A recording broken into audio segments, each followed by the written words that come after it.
definitely are feeling the pressure. It wasn't to the same extent of kind of craziness they went to at IEM, but we definitely saw tendencies there of making those mistakes and not repairing them, but making more. And what's more interesting yet is if they don't switch up their ban strategy from the prior game.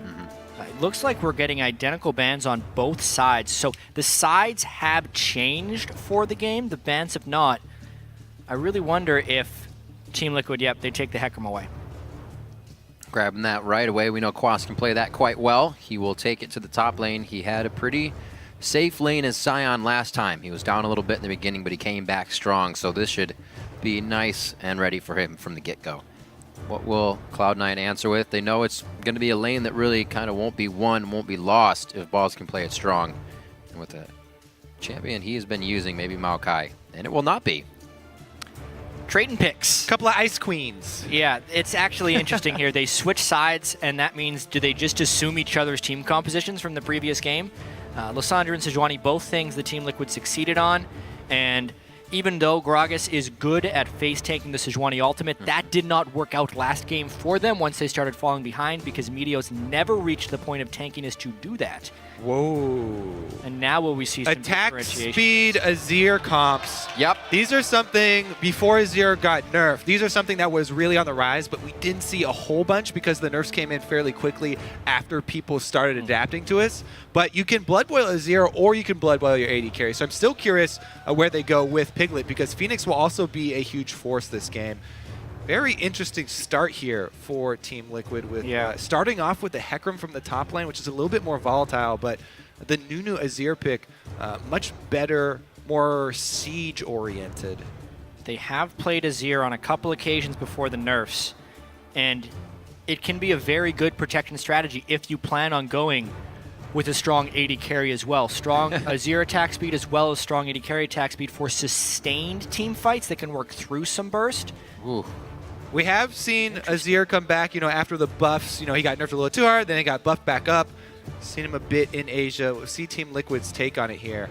This might be the real stand. Very quick. Speaking of point and click, this team is the point and click. Yeah.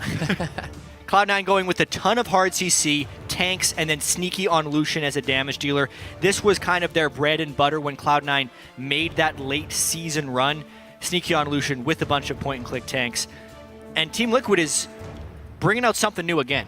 When they 3-0 COG, 3 different team compositions, this is very different from their Game 1 comp. I also really like that they've shifted Piglet over to the Sivir. Since he doesn't have to be the only damage source this time around, he can be a little bit more utility-oriented on the Sivir. Plus, Sivir is really good against things like point-and-click Lissandra, like the Sejuani ults that are going to be coming through. Sejuani ult is really easy to spell shield. Yeah. Lissandra ult is a bit more difficult, but it is a telegraphed ability because it's fairly short range, and there is a window between the cast and before the stun hits that he can also spell shield that. So shifting him to a little bit more safe of an AD carry, since Phoenix will be shouldering a bit more of that sustained damage burden. These two guys, as we said, very close coaches. Very close indeed.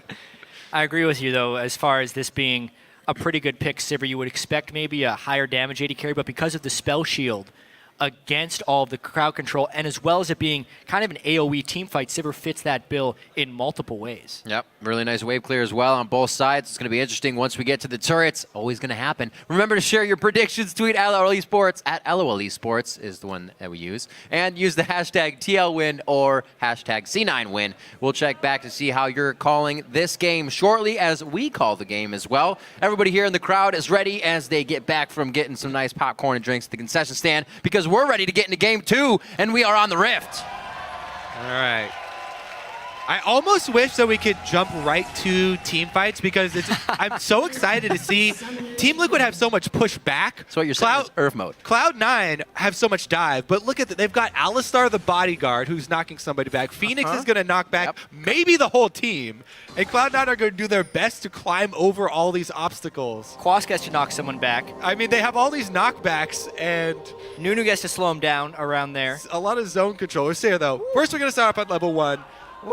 Do you flash? Alistar, no. Paul flash? No. Any combination of flashing and pulverizing? Because that's not to. He hasn't leveled up a skill quite yet. They could have easily traded support flash for Maokai flash and maybe even gotten a kill. If Xpecial had decided to do Pulverize flash, that would have been very hard for Balls to react to. But they get the deep ward. They were just mainly going for lane swap scouting and didn't want to exchange summoners. Weighing those two is fairly difficult. It is nice to have the top laner burn their flash if you're going for a 2 versus 1, because then you really threaten the dive. But at the same time, roaming Alistar support with flash is also a strong tool. So, oh no here. Which one would be better? But Team Liquid spotted out by the ward. They'll be seen going bottom, 2 versus 2. Looks like we will see heads-up play most likely. Yeah, so last game, we did see the early game slightly favor Piglet, and Cloud9 was not putting the AD carry in a position to succeed. They definitely are this time around. Meteos gives him the smite. He takes the Gromp up for himself, so Meteos is probably not going to go with an early gank. He's going to hard farm it out with a route where he gets a bit lower on health in the jungle and then just goes back to buy. But he got a really, really good advantage for his bottom lane. They get to lane first. Didn't quite see if they got an extra minion worth of experience for getting there first, but Piglet and Xpecial did take those Krugs, so not really that far behind. Lemonation, though, and Sneaky. Yeah, Cloud9 should still be in position to hit level 2 They should get it first. Yeah, right. Will he go for the hook? He should. It's going to be onto Xpecial. Passive to come through does not. He gets out of that one safely. Piglet's able to trade back a little bit of damage. We also saw High taking a little bit of pressure in the mid lane from Phoenix with his bottom lane. Still great pressure from Lemon as he keeps him out of that farm range. Didn't lose too much as the wave will be getting to the turret for Piglet here. So definitely a different start to the game, at least for Sneaky. He's the one piercing light through the minions here and giving Xpecial and Piglet a hard time. Yeah, and again, calling back to what it cost Cloud9 to get that early level 2 for the bottom lane, it costs them early jungle pressure because Sejuani's a jungler who can... Speaking of early jungle No, you don't need to go that far to ward it. This could be a lot of trouble for Lemonation. He's waiting for his hook so he could flash the wall from distance. Could be okay. Flash Pulverize could come into play now, but does not. Only level 2, he holds. Good pressure from Dominate there to get Lemon in. That's big. Piglet was just getting pushed into his turret. They have a little room to breathe now. How quickly the tables turn. Yeah, I feel like if Team Liquid really wanted to go for a kill and be in an aggressive mindset, we would be seeing those flashes from Xpecial. Even just to trade or try and get in front of him to block the Nautilus hook. But the mindset they're in does seem substantially more defensive. They're a little bit worried of Meteos' presence because they didn't have knowledge that he would have done the early jungle, and they are kind of playing this lane to farm it out. I feel like Xpecial has always been one of the more defensive supports. No matter what AD carry he's been with, he was with top 4 a very long time, and they were notorious for being extremely defensive. But I feel like a lot of that also came from Xpecial, and he definitely does have that better safe than sorry attitude. Yeah. Not quite like the double lift Afro combination where they're both looking for those aggressive plays. Well, we did hear Xpecial say that hole he had to fill with more shot calling, not as much initiation as he was on Team Solo Mid. So the tendency's still there on the cow, but he definitely plays it for the AD carries. And Lemon doesn't even have his shield broken, so not much exchange there. But again, what I was about to talk about was the jungle pressure sacrifice. Sejuani's a champion who can go for the 3-minute, 10-odd, 15-odd seconds gank if he wants to. There's a flash. She can go for that if they want to, and it is nice to apply that in the Hecarim versus Maokai lane where Hecarim does not have an escape early, but there was no chance of that because he gave away the Gromp experience to the bottom lane and had to go for the more hard farming route. We'll see if that does cost them top lane because Hecarim, fairly easy start here so far versus Maokai, even CS. I'm also wondering, Team Liquid had the deep wards to try and scout the lane swap, yet still ended up in this 2v2, which I do not think is to their advantage. Just theoretically, the Nautilus Lucian against Sivir Alistar. Trying to even it up here. There's the flash. There's the flash, though. That's what they needed, especially that sneaky Lucian as well. He knows how to get out of those sticky situations, and he may still be able to provide a lot of power for the game. A failed attempt by Team Liquid bottom as they go for a second run there. They also both burned heals. I think the heal was burned for Piglet for the speed boost. So they actually go pretty much draw even on summoners as well. Now Meteos has made his way to the top lane, though. That's the pressure we were looking for. Maokai sets it up. Level 5s here. Doesn't look like anybody's going to be hitting 6. Oh! Yeah, Quas bumps Meteos as well on the Arctic Assault, but it looks like they have enough to freeze the horse, cut him down, start producing a little bit of... Wait a minute! Oh my god, he leveled as the minions were dying around him! Quas! And he gets first blood before he goes down. Whoa, and a dive bottom. This is Sneaky going down. That was the Ignite that ticks through. And he That's answers. the one hit. Is the tick still there? He's forced to flash as well as he drives his anchor into the back of Piglet. Now to Everybody's high in been the on the mid lane. action. Phoenix with not enough mana to chase in into the dark would be too much of a risk. Oh, come on, Hi. Everybody else is doing it. Everyone fought. Quas, honestly, though, that was such a good play from Quas to go back into the minion line, spamming Q to get level 6. What a heads-up play from Quas here. And Spirit of the Dread Level damage as well, 5 healing him. the entire time. He goes, you know what? I'm out of here. Oh, I'm not getting away. Yep. Immediate decision. You can see how quickly he makes that decision. He auto-attacks the minion as well as going for the Q. Boom, instant level 6, level up, and the Ignite gets the counter kill there. Best he could possibly hope for. And then in the bot lane, they knew they had 2 summoners down, plus they still had Ignite, so they go for the dive. But because of that hook from Lemon Nation, Piglet takes that 1 extra turret shot, ruining basically what would have been a clean dive. Both supports ended up getting the kill. Yeah, but because Sneaky's so far ahead in CS at that point, he's the one coming back with a BF sword. Right. The drawback is no potions on top of it. He had to stick around a couple extra seconds in Fountain for the last couple scraps of gold, so he won't have sustain. The sustain advantage definitely going to be for Team Liquid, not only with the potions, but also because the Alistar. Let's see if they can, really take advantage of that within trades, or if Sneaky will actually make use of the extra AD. Right now, though, Team Liquid objective focus. They have the Nunu dominate. Definitely one that likes to stack dragon buffs early on for the team. We'll see if they can keep it up. They do have the timer. Yeah, and with an Azir on the team, someone who's great at zone control, getting the early dragons, because they can make the threat of more dragons such a huge team fight magnet, is very important for this Team Liquid match. You see in the top lane, Quas bullying balls pretty well. He's starting to chug his potions and try to get healthy once again. The second tier boots already finished from Quas, so home guards to follow next, and those plays to be made if Team Liquid can keep this up. Looking back at that bottom fight, it was a good thing Sneaky was up in CS to get that BF because the assist also went to Piglet throughout the kills there. So each lane still staying pretty close in that sense. And we still see Team Liquid confident to make the plays. And Quas doing a damn good job here in the top lane. Balls can't offer too much, trying to go for a little bit of aggressive play and maybe change his mind and say, hey, my jungler's here, but Quas isn't buying it. He's doing a good job of threading in his auto attacks too. Watching his passive there, as soon as he got it up, threads 1 int for the heal. So comes away very well on that trade, even though Quas is the aggressor. But that's kind of the way that you play top lane Hecarim. Once you get to the point where you are able to purchase home guards, you can go for constant trades and then try and home guard back the lane very quickly. Right. Lemon with the aggressive exchanges on his newfound love, Nautilus. Always and often. This lane is going in the favor of Cloud9 pretty heavily. It's the swap of what we saw last game. This time Sneaky with the Lucian and Cloud9 with the early game strategy to get him going. Yeah, I really like the way that they're playing this. Because Sneaky didn't bring potions and he doesn't have sustain to this lane, they have Lemon tanking the damage. So he pops up his shield. He is the one to initiate. Sneaky's able to trade extra damage from the back line, but all of Team Liquid's answer is damage onto Nautilus, which is exactly where Cloud9 want them to focus it. So Sneaky not coming away any worse for wear. Uh-oh. Maybe he will. They know he's alone.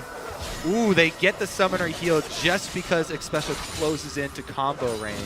He does have flash available, but once again, the better safe than sorry play here for Xpecial. So We haven't even talked about that mid lane matchup, Riz. no. Hyde not necessarily out CSing Phoenix in any meaningful way. Literally getting not. this much farm, I think is a little bit dangerous. A lot of times you'd want to try and do that reliable gank mid lane, Sejuani, as well as the Lissandra trying to lock down, maybe try to kill him through the cleanse, but it's just not been in the cards with the pressure this bottom lane is demanding.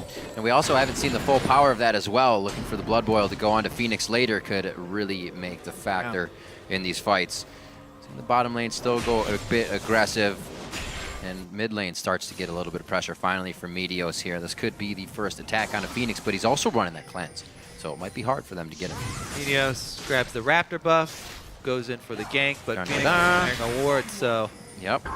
Whoa! Shifting Sands into depth charge. There's a lot of long-range spells here. That's going to be it. They can't get past the Emperor's Divide, and he keeps it safe. Dominate gets it from the other end. What a beautiful absolute zero. High is going to be stuck in this one as well. Everybody's getting chilled down to the bone in this fight. Meteos back in. Can he do enough as he puts the permafrost down? One last soldier hit. Oh, it's Quas coming through. The teleport home guard is now ready for use. Yeah. And used. All the things that can knock you backwards. How hard is it going to be to initiate on this Team Liquid team? That was a preview of how difficult it's going to be. Alistar coming behind him. Here comes Xpecial. He still has all summoners as well. Xpecial has level 6 too. TP Meteos is close as well. Not a lot of mana, but the presence of the bodies is all they need. Great cancel. Yeah. TP cancel. Teleport started channeling before Xpecial dealt any damage. So Xpecial did not draw any tower aggro there, and they're able to get, even though it was a canceled teleport, bit of the cooldown out. Just cutting trees down. Nothing big. Chop, chop, chop, chop. Oh, gets the flash. Definitely shorter cooldown for Quas. Wins that engagement, and he has been now. Starts to get just a little bit of that gold lead. Starting to press forward and get his wards down. So he'll be safe, and now be very troublesome for Cloud9 to take down. While the home guard teleport did look a little bit unnecessary to pick up that kill because it was only the last hit, they'd almost rather have the kill onto Quas. We keep talking about how snowbally Hecarim was last game. Never mind. Let's take a look at the zone control here from Team Liquid. Because So the knockback on those soldiers goes a little bit beyond that animation. I thought he'd be getting in beneath the soldiers, basically, but he was still in range for them to push him back right there, which is why he couldn't get through. Lemon thought he had backup, so he flashed over the soldiers, but he was left on the wrong side of the shifting sands, and really good play there by Team Liquid to pick up a kill off of the overextension from Cloud9. Yeah, I'm a little bit confused by Balls' build order right now. It looks like maybe, as Quas is a god with that kill, it looks like maybe Balls is going for the Righteous Glory and Glacial Shroud in his item build because he's sitting on a Mana Crystal as well as having a Catalyst.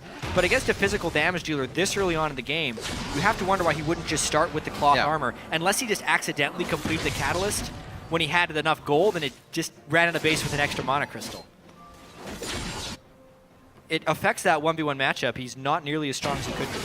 Especially with the kills Quas is picking up. This is going to turn into the Quas. Oh! No cleanse. No cleanse indeed. Emperor's Divide still goes out. Oh, the tomb! No way! Shifting Sands! He gets out. No ignite. He's good to go. Wow. Even without cleanse. Phoenix was one of the few players that we were impressed with the early adopters of Azir. Early Azir play. And he definitely has not lost his skills. No, he's quite at home right there. That was the guaranteed gank. Sejuani ult, Lissandra ult, no cleanse up, easy kill, right? But because he knocked Meteos back into the turret, he lowered the sustained damage. Meteos could not stay on that side of the Emperor's Divide to secure a kill because of the turret threat.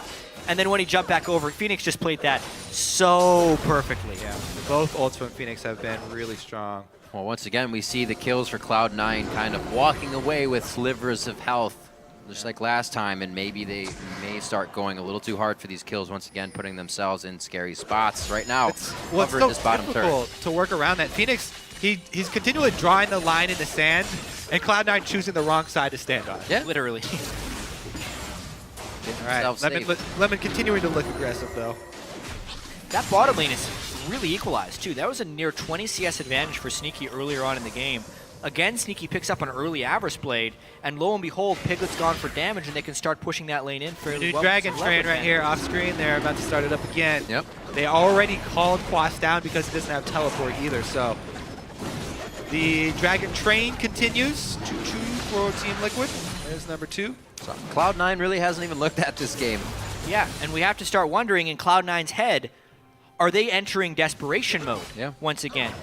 We need to kind of look at the way these team comps are going to be reacting in the mid lane, because, Kobe, you wanted to jump to those mid-game team fights at the start of the game. Well, right now, Team Liquid is in a a winning position. They're the in ones some of jumping to the games team fights, yeah. Yeah, they're going to be forcing Cloud9 into them at a certain point, and I don't know if Cloud9's ready to do that. Well, they're starting to lose map control. Whenever you start to see the ward line initially creep up into Cloud9 territory, it's a very good sign for Team Liquid. They've got the workings of the deep wards there, slowly moving them up, a couple on the blue side for the Dragons. They've got the Dragon objective down. Top lane turret's already down. Quas just goes and puts a deep ward on the other side. So Team Liquid already starting to take their small advantage, slowly work it in so that they can see where Cloud9 start their next strategic moves and dominate on the Nunu, going to supplement Quas's ward with that Sightstone that he's got. Yeah. Goes in for an invade, and he'll drop some extra wards. Now, they do lose out pressure on bottom because they're going for this play up top with the red steel, and Cloud9 trying to punish them, get some tower damage. And one of the big differences between last game and this game is how much more reliable Cloud9's pick is. If they do find a catch on some point of the map, they should be able to punish. Because they do need to punish this at some point. Top lane this game's focus, about though. how many catches they can get and how often they can kill Phoenix. Nunu's still up there. They Game. were just counter jungling. I'm guessing this is going to be fights across the map, gentlemen. As soon as they see this happening up here, we may see something in the bottom lane. Balls back and forth. Got Could keep flashed himself also. alive for a little bit longer here.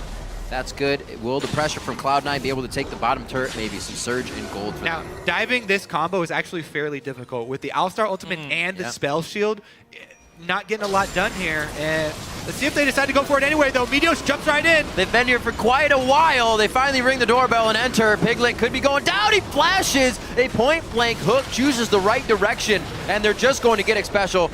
Piglet trying to do what he can here. That home guard TP will come in. Quas starts flying through. I don't know if he wants to be there anymore with Balls being in the fight. Here comes Phoenix from the top side. Tri-brush. He goes after Lemon. He's going to be chased out in that, and everybody's a bit split on their focus. I don't know if they finalize any more kills here. Phoenix wants it. There got it is. Doesn't even have to flash on Azir, considering the investment for that dive.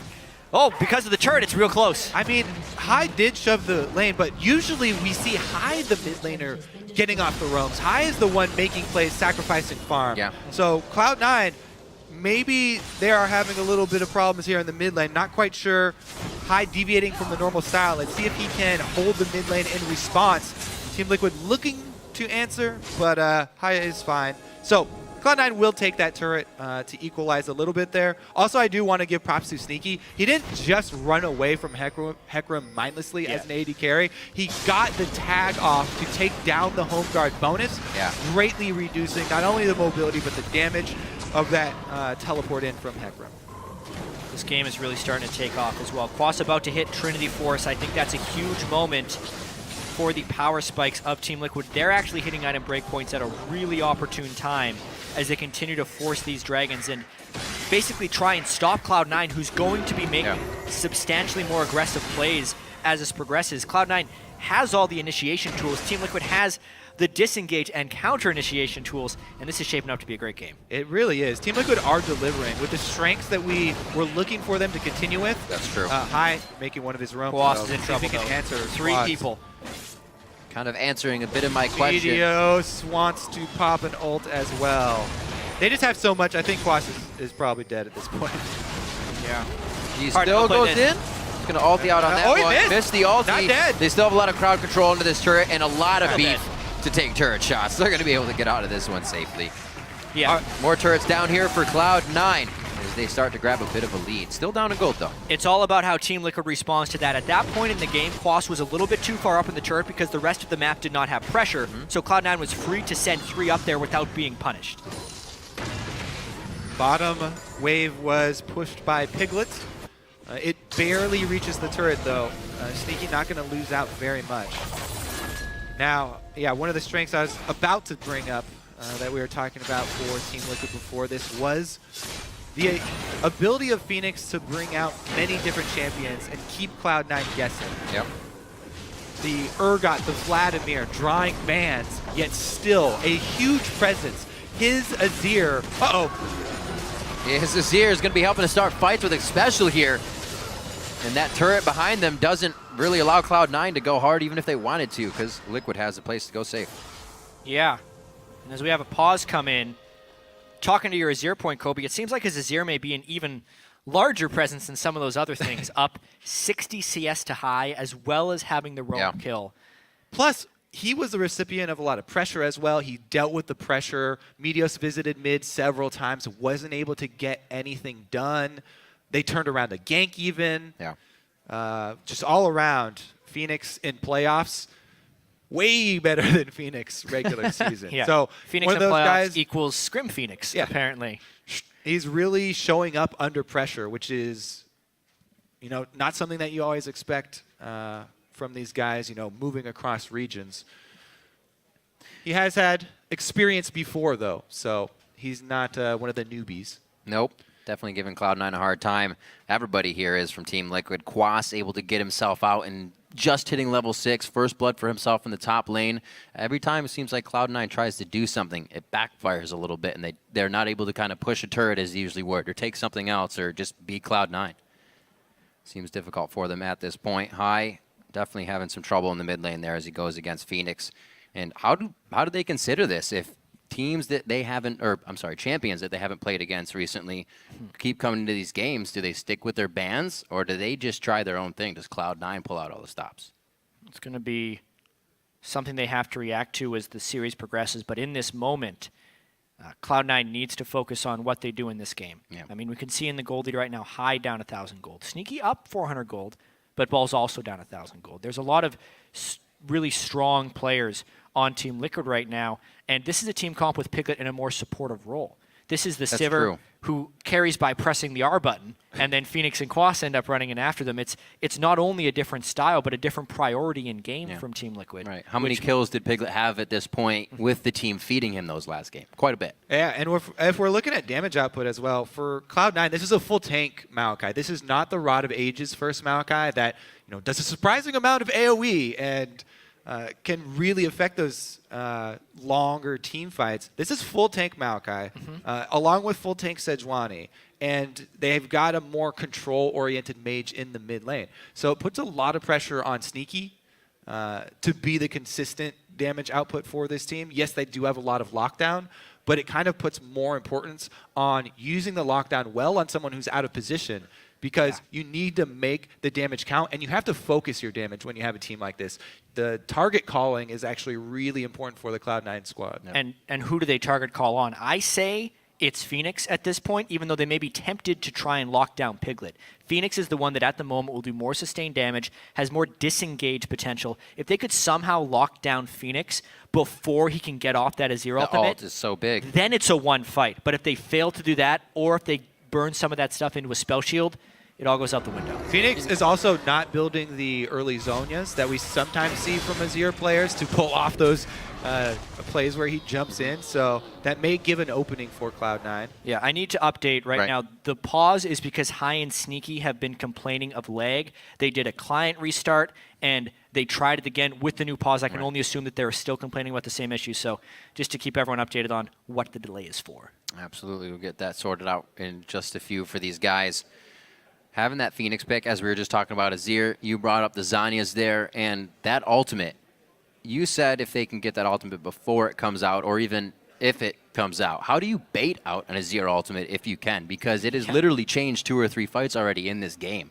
You only use that if you're going to die, right? If everybody's on you, so you kind of so guaranteed. the thing is they can't really bait it out because Cloud9 have to commit very hard when they catch somebody. Yeah. So it's going to be about can they actually take down the target. But usually when we see the Zhonya's come out from Azir players, it's when they're trying to use their ultimate offensively and they're doing these crazy flash plays and dashing in. That's not how Team Liquid want to use this Azir. Their zone control, their Nunu, and their Azir are for defensive use of that terrain control. So he doesn't have to really worry about diving into the enemy team because they're trying to rebuff the onslaught. Yeah, this is a strange thing. Just to while we're in this delay because of the High and Sneaky client issues, I want to talk about Zhonya's on Azir only because it's not the same as Zhonya's on a lot of different mages because it's so much about the soldiers trying to auto attack for sustained damage. Azir building a defensive Zhonya's really cuts down on his team fight potential damage. Yes, there is that moment where he can ult backwards for the rest of the team, Right. but it is one of the less optimal mid laners to build Zhonya's on because you cut your damage so immensely. It's almost like an 80 carry in a strange sense, building a Zhonya's. When you're there, you're not doing anything. You're not maximizing your damage potential. Kind of like an AD carry building a Bloodthirster early on instead of Infinity Edge. It's overly defensive. That's a apt analogy for the relative power. You don't get as many style points, but... Yeah. Well, seeing the change in carries for Team Liquid this time, definitely not putting up the kills for him. Looking at Dominate as well in the jungle, kind of in the past, in history, we heard a lot of things in him changing his style this time, being more vision controlled, being more peel controlled, protect the AD carry. It's been pretty incredible to see these guys with so many changes now now find it is the best time to do it. But yeah, find that organization, find what they need, and come out with these wins. He was very vocal about that being difficult on him in general as jungler as well. So with the meta changing, he's done very well to keep that strong. And now back on the Nunu. Time for the tank junglers. Time for the tank. We heard Saints tweet recently about that Dominate play on Nunu. Oh, look, Dominate's ahead. Just walking there with Nunu and... Yeah. That's a lot what you feel like when you're on Nunu a lot of the times. There are Saint was also complaining about PBE notes because there are looming Nunu nerfs coming.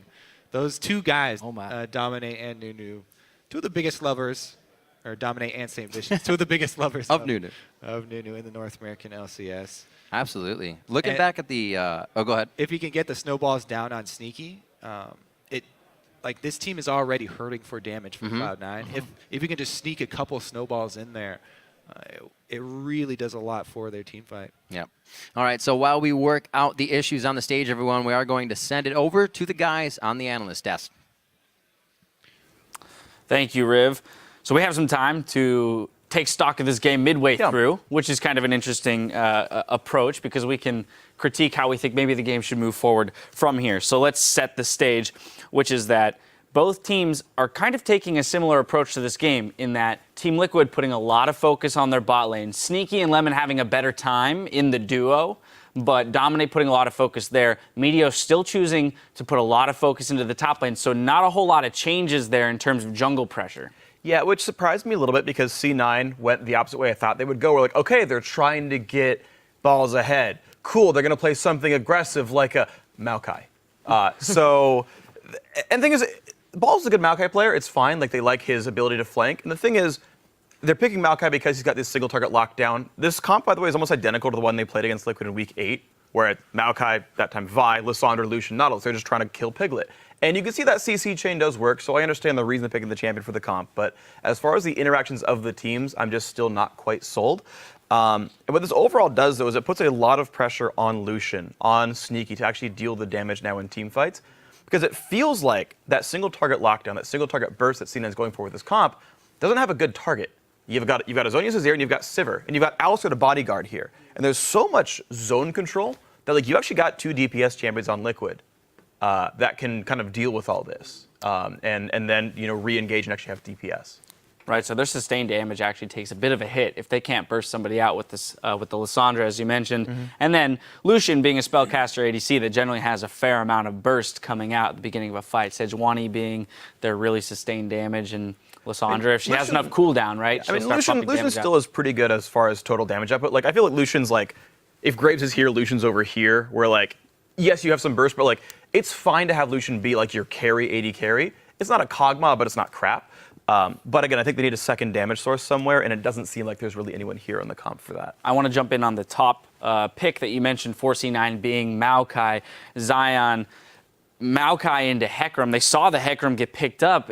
You would have thought maybe they'd pick something a little bit more punishing for that 1v1 matchup when someone picks up Hecarim. Yeah, I mean, he could have even, like, if they wanted to run that tank, they could have went for, like, the Scion, who, you saw Quas do the same thing last game. Even though, like, Ball's got that early advantage, he was still winning lane. He was getting ahead. Like, he got down a lot of CS later on, but he still had that pressure without any jungle help. And this game, again, you saw Team Liquid, Nunu's bottom lane, constantly, like, Sneaky is up 20 CS at, like, 6 minutes, and he's freezing. So if their jungler is there, like, they're going to win the game. Like, Piglet couldn't do anything. And then what happens again is Dom just walks up, and then he just pushes in the lane and blows Flash, and then there goes their whole bottom lane advantage. And Team Liquid is playing to their strengths and what they need to win a game, which is getting people ahead and making sure that Sneaky doesn't snowball when he's that far ahead. And you saw like Meteos going top lane, and it's not really paying anything off. Quas just completely outplayed them 1v2, and they didn't get any advantage off pressuring topside with Sejuani. And then mid lane, Azir versus Lissandra, that just isn't a good time for Lissandra. And like you saw C9 going for that like desperate play where Lemon, like 3 people tried to like flash over the wall. Flash, the desperate flash over these. It was just brutal to watch, and I don't really know like what C9 is trying to go for there with pressuring a Maokai lane when they have that Lucian getting ahead. Yeah, the allocation of jungle resources by C9 has been very questionable. First it's top, then he goes middle, and all the pressure is completely deflected by Phoenix, and then their ultis are on cooldown. They're blowing summoner spells to get him, and he's really, like I said, he's deflecting it. So all the pressure is gone, and it gives away so much because then they know where the jungler is, and then Dom's free to move around the map and do whatever he wants. All right, I got to interrupt you there because we've got the technical difficulties solved. The team's all ready to head back into the game, so let's send it back over to our casters for the call. Thank you very much, Dash. And we are ready and raring to see a bit more league action here as we sort out the problem. We are going to get the guys playing through and see if it is sorted. This is a quick test as well, but if they play on, then we play on. They are going to be testing the minion waves. They were saying the lag was with the minions, and that's what we're sorting out. So now 21 minutes into this one, 5-5. Really, as we've been saying, no lead really to either side. Turrets have gone to Team Liquid right now, so if they can get the wards forward, and they pressure that, that's where we're going to be bringing it from. An interesting thing to have to adapt to is these mid-game pauses in the middle of these long series as well. That's a really good point. Both these guys pretty experienced in the LCS though, so no major changes. They also don't get to discuss strategy during these long pauses, so immediately Cloud9 trying to get a dragon. This is the fight Team Liquid might want, but Team Liquid does not have the zone control right now, so it's hard for them to initiate. Dominate has, doesn't go for it. Great dragon right there by Cloud9. Let's see what they gave up mid-positioning, though. Can they get back to defend this turret? Cloud9 forced around the outside. Team Liquid is a zone control team, so they need to find the spot where they can set up shop. But Cloud9 made it all the way around before Team Liquid could pressure that turret. Brilliant rotations there by Cloud9. See, they have the pressure here for the turret. They do not. Cloud9 with a good amount of wave clear, and they pick up Dragon number 3, something Liquid went all the way to 5 last game without even any contest. So definitely a change of pace here for Cloud9, but still down about 1,000, actually 2,000 gold here as Team Liquid continues to push the waves. Cloud9 just got away with highway robbery right there. Clean take of the dragon. Liquid had immense vision control all over everything leading up to the dragon as well. But Cloud9 in position first, burn it down, and get back to defend mid. Really crisp play. That's the type of stuff that we're used to seeing from Cloud9. Maybe they're starting to pull it together. It'll be tough. Team Liquid has been organizing well, but if Cloud9 can layer that CC, get those point and clicks down we were talking about, Liquid will not have a chance to react to these fights. Breakpoints around as we have that Triforce for Quas finished a bit ago. Nothing else on top of that just yet. See, the Frozen Heart and the Glacial Shroud was built by Balls and Meteos. Balls finally got that Mana Crystal into something else, and they're starting that cooldown, so these fights hopefully go their way a little bit as they get to their items. Remember, too, that a lot of the extra gold lead here is coming from turret destruction. Cloud9, if they can find that pick, if they can pile on somebody, get a numbers advantage, blow up Team Liquid, they could chain a lead into a lot of extra gold by taking down another outer turret or two. So there is possibility for sort of a bigger comeback swing for Cloud9 if they can catch somebody out of position. But right now, Ball's just trying to hold on to the bottom lane there. He does have teleport available.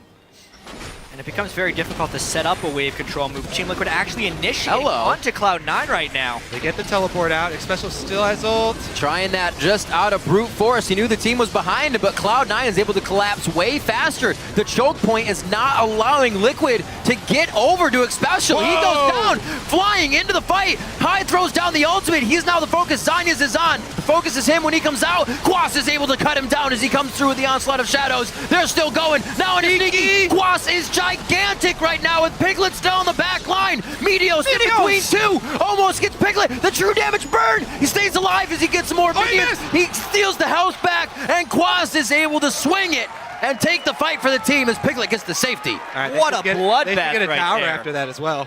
Yeah, Team Liquid's going to try and push this turret, I think, with the Sivir very low on Piglet. Going for a blue steal. Strange start to that fight for sure, with X Special basically walking in there and tanking. It gave Cloud9 a lot of opportunity, but because the fight was so extended, eventually that sustained damage of Team Liquid started to pull through. That was a very close to being the Cloud9 Now, fight they needed. also, take a look at how tanky Xpecial is coming from a support role. Look at Ball's health bar and Xpecial's health bar. They're basically dropping at the same rate, and Balls is a solo lane tank. High was doing a great job zoning over the side here. This time he waits a little bit longer with the Lissandra in so he doesn't get knocked off by the Emperor's Divide. Yeah, Effectively a useless Azir ult in this situation. That was actually really good play, Lissandra play from High. And we're going again. Right on to dominate. They burned the list. Oh, Oh, it was the heal! He tried to get the triumphant roar out, but the follow-up is too much coming in from Liquid. They're still going on the fight now. Lemonation's gonna go down. A triple kill. That's the blood boil Azir coming through, baby. And they're gonna hit it. Oh, of course Quas has the blood boil, but Quadra for Phoenix. So that was a much better Azir ultimate, right? Redo on the fight. Use the Azir ult properly. Huge kill there by Phoenix. Also, literally, Cloud9 used all of their Heart C on Nunu, and they even after that, they had to have their AD carry commit forward to finish off the kill. Because they have no damage besides Sneaky, he hesitated, and they're like, you know what? We already put so much into killing this Nunu. We got to finish him off. So they also throw a Sedge ult and have Sneaky dash forward. Yeah. That is everything for a Nunu kill, and they have nothing left. They think they have the catch. Look, there's only 3 people from Team Liquid here. Sivir and Hecarim are gone. It's close to being a 3v5. This is the power of Azir. The soldiers are indiscriminate of who they're hitting. Full damage, full AoE. The Emperor's Divide crushes them. Then Quas comes in. But this was Phoenix in a 3v4 versus 3v5, killing all 4 of them, which is ridiculous. That is the potential of Azir in choke points with zone control. If a soldier can poke you, it will poke you. Yeah. Indiscriminate soldiers. He will poke all of you. He'll poke at all of once. it. Yeah, that's right. Very true. Get that line damage going through. 9 kills for Team Liquid in the matter of about 2 minutes. And 6 of them are on Phoenix now, 5 on Quas. Yeah. This is the solo lane carry game. It's so nice how Team Liquid are able to pivot. You know, Piglet, you're on the Sivir, a little bit more utility oriented. Don't worry about it. We have 2 ridiculous solo lane carries playing extremely well. And it's so safe for them to get these pushes in. The Azir turret goes down. They got a partial base outside on the side of C9's map, and it's hard for him to do anything. And a dragon they can get very Yep. easily. Who is this Team Liquid team? Honestly, they had so many struggles in the regular season. They had to play a tiebreaker game to even make it into the playoffs. And then you look at a team like Cloud9. This is somewhat the story of their season because every other week we say Cloud9 is back because they look great the previous week. And then they go and lose a game they weren't expected to lose beforehand. Well, everyone said Cloud9 was back after they got the number 2 Grab seed. the number 2 LCS. seed real quick. But are they really? There's been so much inconsistency from Cloud9 this entire split. Yes, they got the number 2 seed, but they looked more vulnerable this split than ever. Yeah, you can have some questions about Cloud9 this series. You can definitely say that this is the best that Team Liquid have looked all year, though. By far. By far. Good.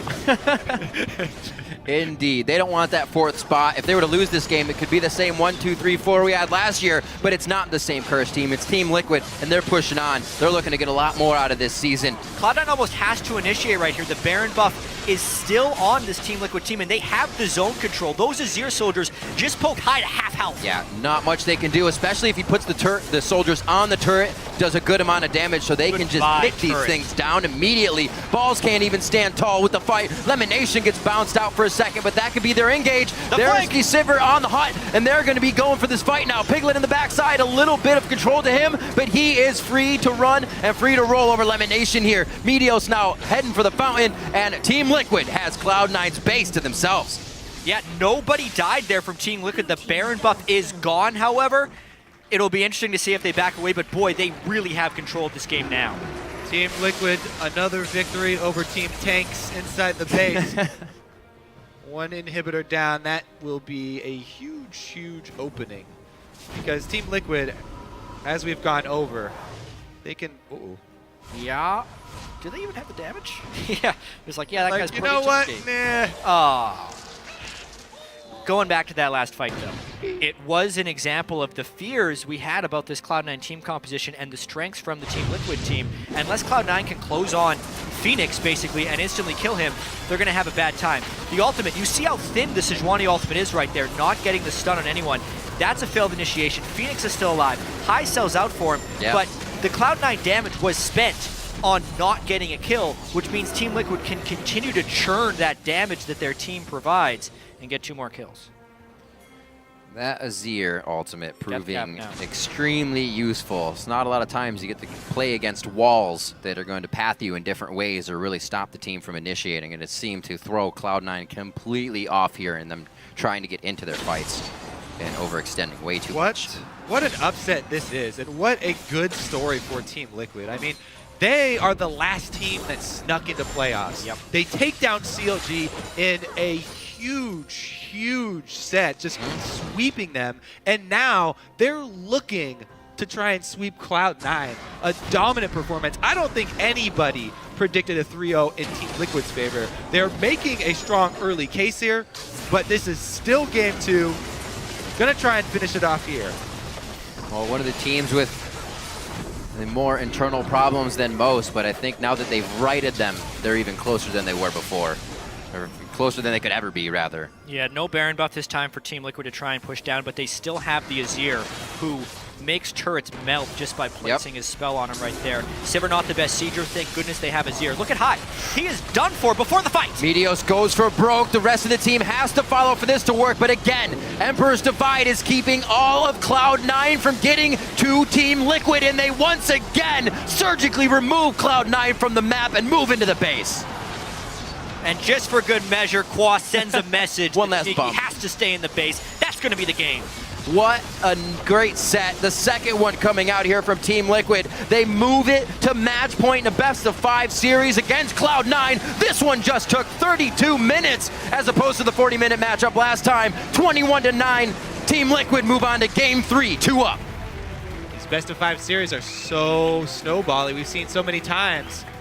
The early first game victory giving Team Liquid a lot of confidence, and their clean play backed up in Game 2 as well. Now on a 5-game playoff winning streak. Yeah. Their first 2 playoff victories ever over Cloud9. And they're looking stronger game over game. Team Liquid in the COG series, first game was really close. And they